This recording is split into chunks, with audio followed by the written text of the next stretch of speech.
For the first time around, I'm going to start Trippin Diaries, showing not my face, but this absolutely dreamy place I'm in. Look at this. It's like being in a fairy tale. I had to do Trippin Diaries this week outside because I've not been going out much because of work, and this is exactly what this video is about. I'm going to talk to you a little bit about the work dynamics of being a digital nomad, but also I'm going to talk about St. Petersburg. So I'm in Petrograd, one of the islands in St. Petersburg. So if you don't realize, St. Petersburg is formed by a huge number of islands. I don't have the number in my head now, but it's a lot of islands and a lot of canals as well. In a lot of ways, if you Google about St. Petersburg, you will see that people say it's the Venice of Russia or whatever. I'm not very fond of these comparisons, but I think it gives you an idea of what the city looks like if you've never been here. I came here to visit today. There's a few touristy things to do here. This is so cool. Look at the dome.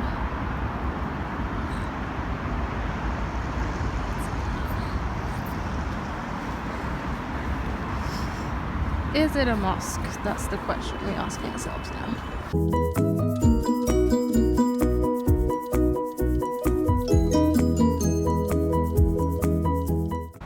So I wanted to talk about how I balance out my leisure time and my work time being a digital nomad. So you can imagine, like, normal freelancers, when they work at home, they already have this difficulty, right? Because they work for themselves, they don't have a boss to tell them when to finish work or when to start work.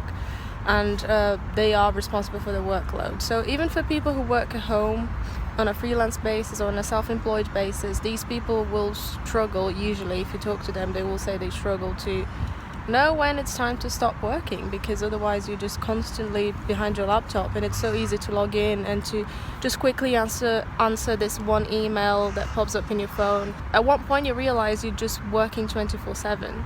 As a digital nomad, so someone who is a freelance but also moves to different countries all the time and has this interest of getting to know the country they're in, that's an added pressure, I guess. I mean, I don't complain. This is not me complaining. I'm just sharing my experiences with you, especially if you want to become a digital nomad. It's important to know the traps, and even so you can avoid them, because it doesn't have to be difficult. You just have to be mindful of it. But what happens is I sometimes feel very guilty because I have to stay in the hostel to work, and there's this place outside and I can't come because I have to work. And I work on a freelance basis, so there are remote jobs which are fixed times and fixed days of the week, so you can do that. But in my situation, I'm self-employed, so I have to create my workload. So the challenge for me is to balance that. I'm making sure I am actually getting out of the hostel, especially because I stay for a very long period of time in each place. So I stay at 4 weeks, 3 to 4 weeks in each country. I sometimes feel like, oh, okay, there's still time, I can wait. Like, I don't need to go out and see everything in one day because I'm going to be here for 3 or 4 weeks. And before I know it, it's time to leave, and I've not seen anything. So I've got 10 days left in St. Petersburg. I have done a fair bit of tourism while I'm here. I have gone out to cafes. I've met people in a hostel and went out with them to bars, to restaurants. So, you know, it's not that bad, but I did see myself falling into that trap again. If you're a digital nomad and you're watching me, just put down in the comments, like, what do you do to manage your work life? How do you organize yourself? Because what I had to do is something that I was really avoiding doing, which is set times for work.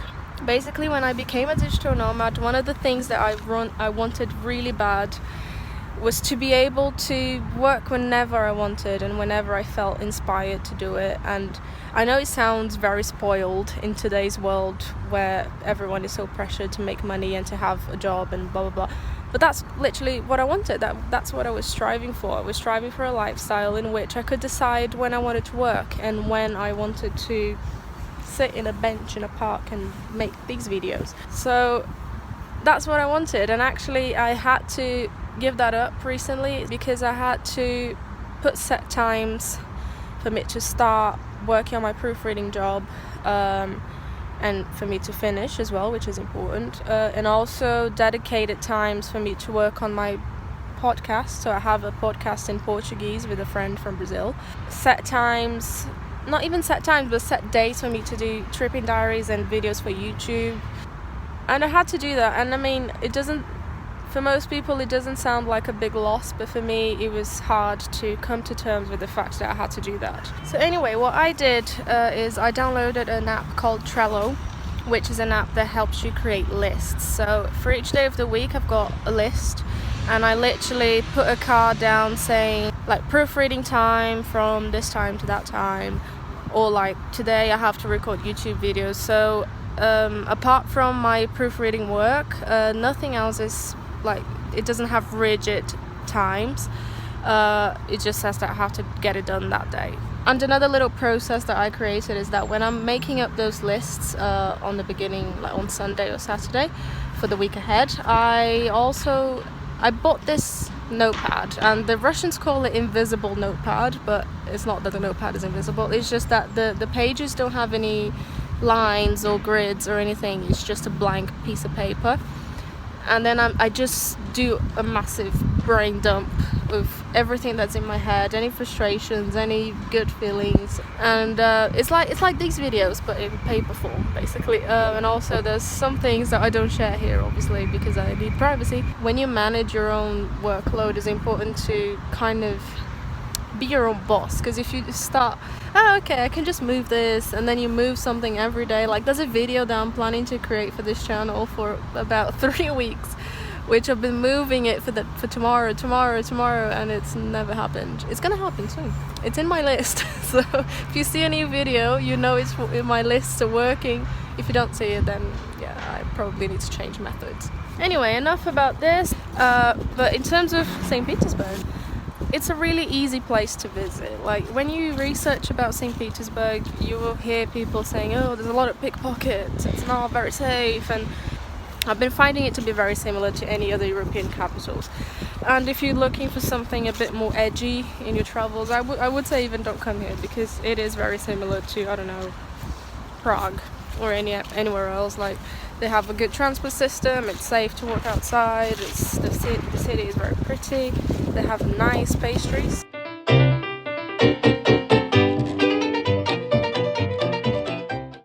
Last week I did a really nice free walking tour. I don't know if you guys have done these before. What I do, I just go on freetours.com and I put down St. Petersburg, and then I pick the best rated walking tour there is. And it's basically a local guide will take you around town for free.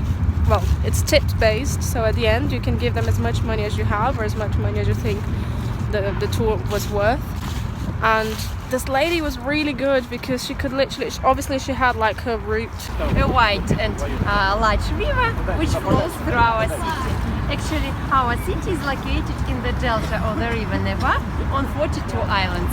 Right now we are on the island, and around us these are different islands we can see. You could literally point out any building, like what is this tree? She will tell you exactly what the story of the building, and it was pretty impressive. These walking tours are amazing because you meet other people. So this one in particular, it was only me and this other American lady, and after we finished we went out together. We went to a bakery, of course, and we had coffee and some pastries. I also booked Moscow, so I was gonna leave St. Petersburg on the 4th to go to Tallinn to get my flight to Norway, but I thought, you know, I'm in Russia, I need to go to Moscow.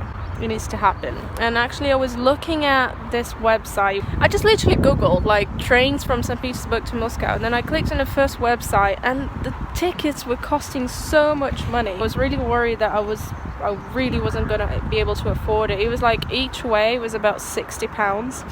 I was convincing myself that I was not gonna see Moscow while I was here. And the thing I do when I'm booking travel, and that's something I also recommend you guys doing, is I research thoroughly before I book anything. Like a lot of people would go like, oh, what? I'm in Russia, I need to go to Moscow, so I'm going to book these tickets. It doesn't matter how expensive they are.